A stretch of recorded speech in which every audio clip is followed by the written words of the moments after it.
You're watching E.T.N, where we don't do news, we just talk entertainment. Share and subscribe. Hey guys, welcome to Entertainment Talk Nation. This is Rob. This video, I'm going to do my review for Greenland.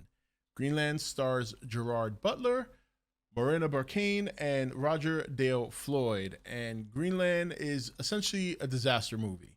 It's a movie about family and very typical of some of the other disaster movies you've seen, but this one is probably my favorite one to date. Now, a lot of you know, or who have been here for a while, know that I love disaster movies. I guess it's kind of morbid, but movies like 2012, Armageddon, Deep Impact, Day After Tomorrow, San Andreas, list goes on and on. I love movies like that. The scale of damage, the scale of effects that they use. But this movie is probably the first one that actually I found to be a little bit scary. And when I say scary, I don't mean like I stood up having nightmares or anything like that, but it was about as grounded as you can get for something like this. Now, Gerard Butler plays an architect who is kind of on the ropes with his wife, and they've kind of, been trying to work things out. He's coming home and they're planning a big party with their neighbors. Their son is obviously very much wants to see them stay together. It's pretty known that they're having some issues. And he goes to the store with his son and he gets a notification on his phone, text message telling him to seek shelter, that he's been authorized to seek shelter with the government. And that in and of itself is a bit of a scary thing. And that kind of kicks things off where basically there's a comet named Clark, which I thought was funny considering Clark, Superman, I thought it was kind of funny that they named the comet Clark. And this comet is supposed to just pass by, just have the best visual that you could get of something passing by Earth. But unfortunately, it turns out that, it's not necessarily going to pass Earth. And the movie kind of just goes off from there where things start to unfold. Now, the thing I love about this movie compared to other disaster movies, especially in the whole asteroid or comet hitting Earth scenario like Armageddon or Deep Impact, is that this one is much more realistic. And what they did was there's one comet, every comet or asteroid, they all have a tail, right? And then they kind of explain scientifically in the film how these things work when they get closer to the sun and how gravity, and so very good job in that aspect. And what's basically happening is that Earth is being bombarded little by little by the tail of the asteroid. Some of these small pieces that are coming off are no bigger than a golf ball and will hit an area and no significant damage. Some of them are a lot bigger, not big enough to cause global damage, big enough to take out a city. And so basically the Earth is being bombarded left and right by all these different size portions of the comet. While this is all happening, Gerard Butler and his family are trying to get to the safe zone, all the while, leaving his neighbors behind who are not getting the same notification. And then you learn, which I think you guys can pretty much guess at this point, he's an architect. He's a big time architect that builds skyscrapers. So he's an engineer. And basically it's been a lottery that, not like in Deep Impact, where Deep Impact was kind of known and everyone around the country was kind of sitting on the TV waiting for their number to be called or whatever. This one was much more secretive. It was very much like you would think the government would do it today. And that's kind of what I mean when this movie to me is a little bit scarier. Well, not a little bit scarier, a lot scarier than those other movies. The other movies were more just gravitas and wow, look at that. This movie was more like, whoa, this is kind of how it might go down.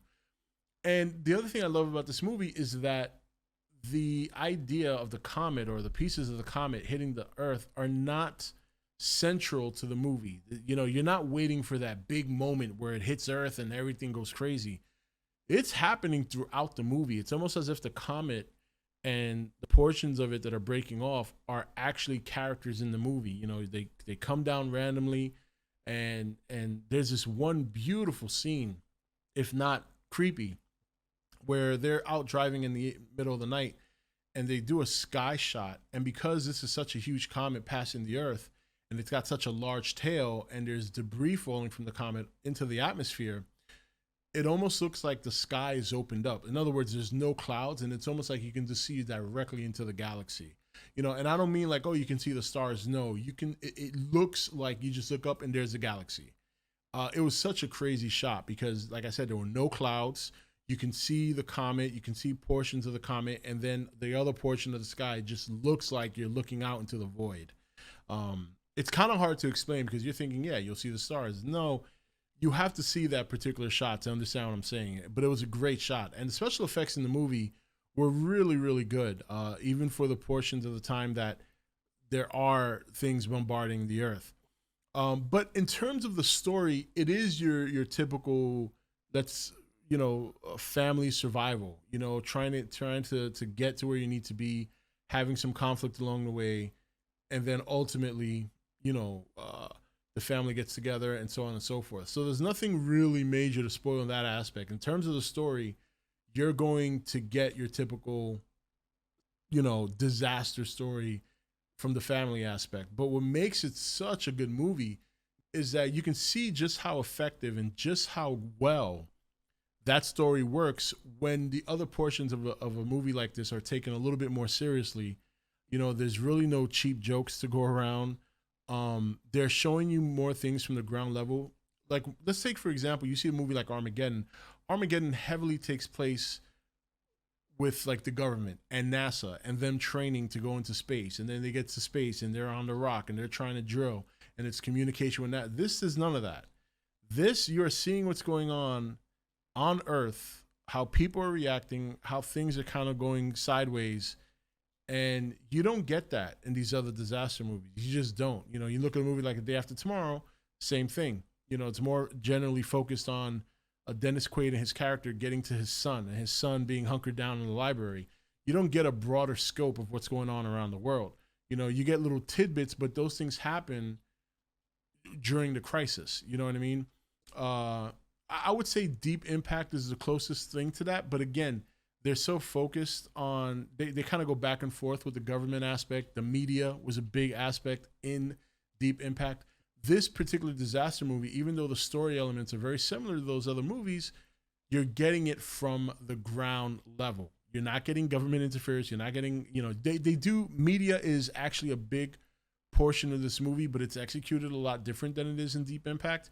Because in Deep Impact, you're getting the media aspect, but one of the characters that are in the media is a main character in the movie as well. Where this one, it's just kind of like a drive-by thing.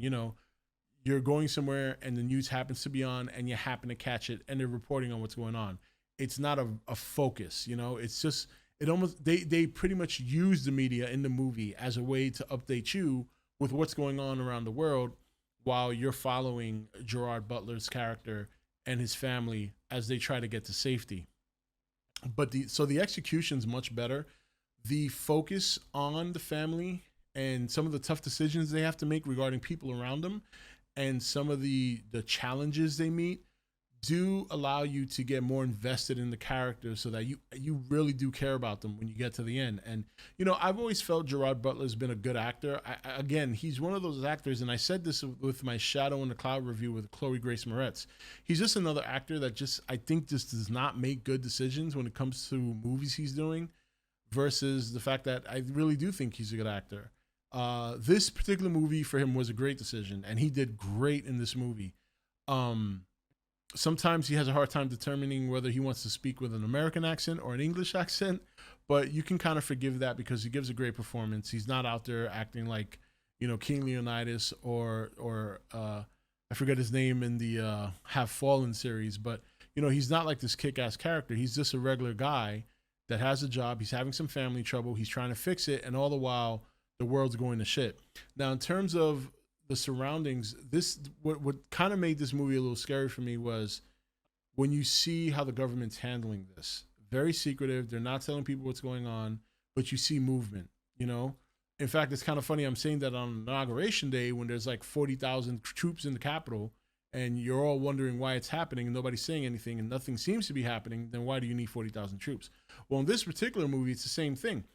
You see troop movement. I mean, massive amounts of planes in the air transferring, freight and all this thing, and nobody knows why. Even Gerard Butler's character has no clue until much later in the movie when he finds out why he's texted and what the purpose of him being texted was for. And then there's some challenges there. In this movie, the government, once they text a certain amount of people around the country that have been selected to take shelter, there's certain things that prevent those people from going forward, like certain sicknesses or maybe your age. If you're older, you can only make it if you're, like, for example, a doctor. But if you're, no matter what age you are, if you have an underlying condition that is that's going to give you trouble, they're not going to take you. And you see these challenges kind of play out, and you're kind of like, wow, that is fucked up. And that's the kind of difference between this movie and other disaster movies, is that they really hit home some of the grim realities that one would face if something like this were to happen. And even if it's not an asteroid or a comet hitting the Earth, even such other things, other disasters that could affect the country or even the world for that matter.